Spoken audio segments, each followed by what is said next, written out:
Hello friends, welcome to my YouTube channel New Sunshine. Friends, हम अपनी इस series में इंटेलिजेंस की सीरीज़ में इंटेलिजेंस का कॉन्सेप्ट का पार्ट 1 पार्ट 2 कर चुके हैं। अब इस वक्त हम इंटेलिजेंस की थ्योरीज़ कर रहे हैं, जिसमें हम 2 थ्योरीज़ को डिस्कस कर चुके हैं, Binet unifactor theory and Spearman's 2 factor theory. आज हम बात करेंगे multi factor theory by Thorndike. Okay, Thorndike जो थे, उन्होंने मल्टी फैक्टर थ्योरी को यानी कि बहुतत्व सिद्धांत को दिया था। उन्होंने कहा बुद्धि में अनेक तत्व होते हैं।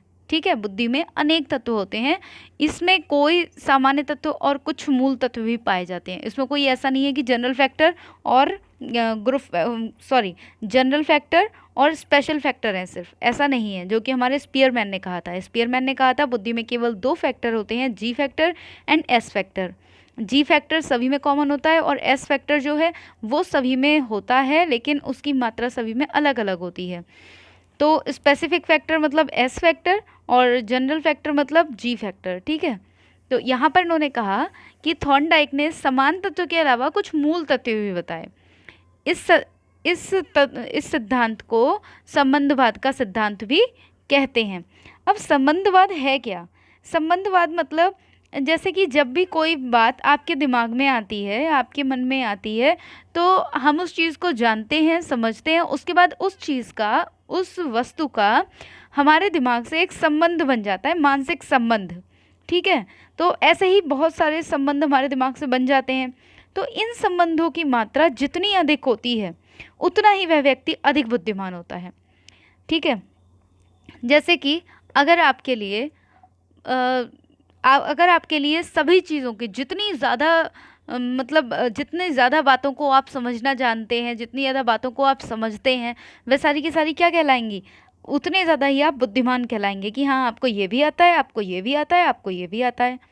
ठीक है, तो थॉर्नडाइक ने जो स्वरूप बताए हैं वो 4 स्वरूप बताए हैं। पहला ऊंचाई, चौड़ाई, क्षेत्रफल, आयतन और गति।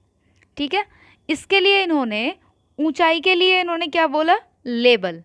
लेवल बोला ऊंचाई के लिए, जिसको स्तर बोला इन्होंने। और चौड़ाई के लिए रेंज, रेंज परास। ठीक है, और क्षेत्रफल, आयतन मतलब एरिया। ठीक है, और गति, तो गति हमारी है ही। तो बुद्धि में जो ये लेबल है, ये लेबल का क्या मतलब है कि बुद्धि में लेबल किस तरह से काम करेगा? तो बुद्धि की ऊंचाई से ये मतलब होता है कि किसी भी विशेष जो कठिन हमारी परिस्थिति होती है, उसको काम करने के लिए आप किस स्तर तक कार्य कर सकते हैं। ठीक है, और जो व्यक्ति जितनी अधिक स्तर तक कार्य कर सकता है, सपोज कठिनाई आपकी इतनी है, ठीक है, अब आपने इस स्तर को आप कितने स्तर तक आप इसे क्रॉस कर लेते हैं, कितना ज़्यादा आप इस पर काम कर लेते हैं, ये क्या है? ऊंचाई। आपकी बुद्धि की ऊंचाई, यानी कि आप उस समस्या को हल करने के लिए, आप उस समस्या से निपटने के लिए कितने अच्छे लेवल तक काम कर सकते हैं। ठीक है, दूसरी बात आती है बुद्धि की चौड़ाई, रेंज, परास। तो बुद्धि की चौड़ाई से मतलब ये है, चौड़ाई मतलब जैसे कि अगर एक प्रॉब्लम है, ठीक है, एक प्रॉब्लम है आपके सामने, तो उस प्रॉब्लम के लिए सॉल्यूशंस, आपके पास क्या क्या सॉल्यूशंस हो सकते हैं, सॉल्यूशंस आपको निकालने हैं, तो वो आपकी क्या बताएगी? बुद्धि की चौड़ाई। मतलब आप कितना ज़्यादा डीप सोच सकते हैं, कितना ज़्यादा ब्रॉड सोच सकते हैं, कितनी ज़्यादा ब्रॉड आपकी सोच है, आपकी बुद्धि कितनी ज़्यादा चौड़ी है। तो ये होता है रेंज। ठीक है, अब बात आती है क्षेत्रफल या आयतन की। तो बुद्धि के आयतन से आशय क्रियाओं की उन संख्याओं से है जिन्हें व्यक्ति हल कर सकता है। मतलब आप जितना काम आप कर सकते हैं, जितने एरिया में आप काम कर सकते हैं, वो क्या है? आपका आयतन। और गति तो आपकी है ही कि आप कितनी गति से, कितनी तेज़ गति से आप किसी चीज़ का उत्तर देते हैं, आप कितनी तेज़ गति से किसी चीज़ को कैच करते हैं, समझते हैं किसी चीज़ को, वो है आपकी स्पीड, नॉर्मल। एक बार फिर से देख लेते हैं। लेवल हमने क्या देखा कि अगर कोई समस्या है आपके आगे, तो आप उस समस्या को हल करने के लिए कितने स्तर तक कार्य कर सकते हैं, दैट इज़ कॉल्ड लेवल। बात आई रेंज की। तो आपके सामने अगर कोई समस्या है, आप उसको हल करने के लिए किस स्तर तक, आप उसे किस किस स्तर तक विभिन्न माध्यमों से हल कर सकते हैं, मतलब आपके पास कितनी ज़्यादा कितना आप ब्रॉड माइंड करके सोच सकते हैं उस समस्या के हल के विषय में। ठीक है, ये तो हुई रेंज। अब बात आती है एरिया। ठीक है, तो मतलब कितने एरिया में, यानी कि आप अपनी बुद्धि को कितने एरिया में चला सकते हैं, कितने एरिया में व्यक्ति काम कर सकता है, आप कितने एरिया में काम कर सकते हैं। और गति मतलब कार्य करने की क्षमता, यानी कि गति। अब ये जो हमारा डायग्राम है इसको समझ लेते हैं।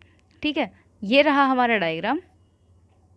हम इसमें देख रहे हैं कि ये बीच वाला जो पार्ट है ये क्या है, हमारा जी फैक्टर है। जी मतलब वही हमारा जनरल फैक्टर। और बाकी ये देखिए P1, P2, P3, P4, P5, ये जो हमारा है P1, P2, P3, P4, P5, P6, ये हमारे क्या है, ये हैं हमारे जो हमारे डिफरेंट फैक्टर हैं, जो हमारे मूल तत्व अलग अलग हैं, ये वो फैक्टर्स हैं हमारे। ठीक है, अब हम अगर इनको इस तरह से अगर मिलाना शुरू करें तो ये सब क्या कर रहे हैं, एक जगह बीच में यहाँ पर क्या कर रहे हैं, ये सारे के सारे मिल रहे हैं। तो ये क्या हुआ, ये है एक जनरल फैक्टर। ये सभी फैक्टर मिलकर एक जनरल फैक्टर का निर्माण करते हैं। आई होप आपके लिए ये समझ में आ गया होगा। अब हम चलते हैं हमारे दूसरी हमारी जो सिद्धांत है बुद्धि का, समूह तत्व सिद्धांत। इसको क्या बोलते हैं, समूह तत्व सिद्धांत। समूह तत्व सिद्धांत। Group factor theory. Group factor theory हमारी थर्स्टन ने दी है। जो हमारे थर्स्टन थे, इन्होंने स्पीयरमैन की जो थ्योरी थी वो, और थॉर्नडाइक की थ्योरी, स्पीयरमैन की 2 फैक्टर और थॉर्नडाइक की मल्टी फैक्टर, इन दोनों के बीच का सॉल्यूशन निकाला। यहाँ पर लिखा हुआ है थर्स्टन का जो सिद्धांत था, थर्स्टन का समूह तत्व सिद्धांत, स्पीयरमैन के द्वितत्व सिद्धांत और थॉर्नडाइक के बहुतत्व सिद्धांत का मध्य मार्गी था। यानी कि उन्होंने बीच का रास्ता अपनाया। थर्स्टन अपनी फैक्टर एनालिसिस के लिए फेमस थे। ठीक है, फैक्टर एनालिसिस यानी कि उन्होंने अलग अलग फैक्टर्स को एनालिसिस किया, समझा, उसके लिए फेमस थे। तो थर्स्टन ने 7 प्राइमरी मेंटल एबिलिटी को माना। थर्स्टन ने कहा कि 7 टाइप की प्राइमरी मेंटल एबिलिटीज़ होती हैं, जिसे कहते हैं प्रेक्षण योग्यता, स्पेशल एबिलिटी, अंक योग्यता, नंबर एबिलिटी, शाब्दिक योग्यता, वर्बल एबिलिटी, वाक शक्ति, वर्ड फ्लुएंसी, स्मरण शक्ति, मेमोरी एबिलिटी, एंड तार्किक योग्यता, रीजनिंग एबिलिटी, एंड पर्यवेक्षण शक्ति, प्रिसेप्चुअल एबिलिटी। ये हमारी 7 टाइप की हमारी जो हैं योग्यताएं, मेंटल एबिलिटीज़ होती हैं, जिनसे जो हमारा इंटेलिजेंस बनता है ना, जो हमारा इंटेलिजेंस बनता है वो इन्हीं से बनता है, S+N + V + W। अब ये सब कहाँ से मैं लिख रही हूँ, ये जो है नीचे लिखा हुआ ये वाला, ये कहाँ से आया, देखिए स्पेशल का S और नंबर का N, वर्बल का V, वर्ड का W, मेमोरी का M, इसका R, इसका P। इस तरह से जो हमारे इनके जो फर्स्ट लेटर्स हैं इनको हमने लिख लिया, और यही सब मिलकर क्या बनाते हैं, हमारी बुद्धि को बनाते हैं। ठीक है, ये बनता है बुद्धि। अब हम एक बार इसके भी डायग्राम को समझ लेते हैं। देखिए जो बुद्धि है, बुद्धि तो एक ही जगह है। ठीक है, अब उस बुद्धि में क्या क्या चीज़ें हैं, परसेप्शुअल भी है, वर्ड फ्लुएंसी है, स्पेशल एबिलिटी है, रीजनिंग है, नंबर एबिलिटी है, वर्बल एबिलिटी है, मेमोरी है, सब चीज़ें। यानी कि जिस व्यक्ति में जितनी अधिक चीज़ें होती हैं वो सबकी सब किस में है, बुद्धि के अंदर ही हैं। तो इन्होंने 7 चीज़ें बताई, फिर से एक बार देख लेते हैं। स्पेशल एबिलिटी प्रेक्षण योग्यता, नंबर एबिलिटी अंक योग्यता, वर्बल एबिलिटी शाब्दिक योग्यता, वर्ड फ्लुएंसी वाक शक्ति, मेमोरी एबिलिटी स्मरण शक्ति, रीजनिंग एबिलिटी तार्किक योग्यता, एंड परसेप्चुअल एबिलिटी पर्यवेक्षण शक्ति। तो हमारी जो बुद्धि बनती है वो special plus number plus verbal plus word plus memory plus reasoning plus perceptual, इन सबको मिलाकर हमारी क्या बनती है, बुद्धि बनती है। ये तो बात हो गई इसकी। चलिए, तो आज हमने क्या क्या पढ़ा, आज हमने बुद्धि के 2 सिद्धांत देखे हैं, बहुतत्व सिद्धांत, समूह तत्व सिद्धांत, और इनके डायग्राम को भी समझा है। ठीक है, तो हम इस टॉपिक को यहीं पर फिनिश करते हैं। अगर इस टॉपिक में कहीं भी कोई प्रॉब्लम हो तो आप कमेंट बॉक्स में कमेंट कर सकते हैं। ओके फ्रेंड्स, हाँ एक चीज़ और, जो बहुतत्व सिद्धांत इनका था, बहुतत्व सिद्धांत के लिए ये भी माना जाता है कि इनका जो सिद्धांत है इसे बालू का सिद्धांत भी कहते थे। मतलब मल्टी फैक्टर थ्योरी के लिए जो थॉर्नडाइक ने दी है उसे बालू का सिद्धांत भी कहते थे। बालू का सिद्धांत लिख देती हूँ, आप अगर नोट कहीं कर रहे हो तो लिख लीजिएगा, ठीक है। बालू का सिद्धांत अभी समझाती हूँ, 1 मिनट रुकिए। बालू का सिद्धांत, ठीक है। सैंड थ्योरी, इंग्लिश में इसको क्या बोलेंगे? Sand theory.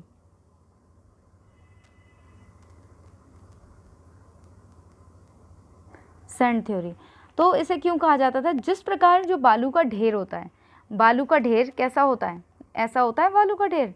जिस प्रकार बालू के ढेर में ऊंचाई, ये इसकी ऊंचाई हो गई, चौड़ाई, ठीक है, जितना चौड़ा है, घनफल और गति, जब हवा चलती है, जब भी हवा चलती है और अगर बालू अगर बालू अगर है और अगर हवा चलेगी तो क्या होगा? जल्दी जल्दी से यहाँ से ऐसे ऐसे करके बोलना शुरू हो जाती है, ठीक है। तो गति, इसलिए इसको क्या कहा जाता है? बालू का सिद्धांत भी कहा जाता है।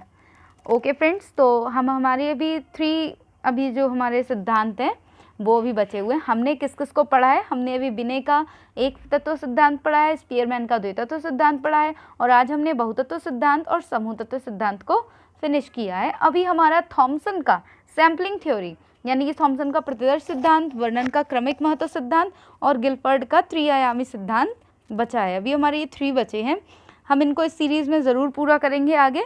और फ्रेंड्स, अगर आपको मेरी वीडियो अच्छी लगी है तो लाइक, शेयर एंड सब्सक्राइब कीजिए और बेल आइकन को भी प्रेस कर लीजिए ताकि आने वाली वीडियोज़ की नोटिफिकेशन आपको मिलती रहे। Okay, thank you friends.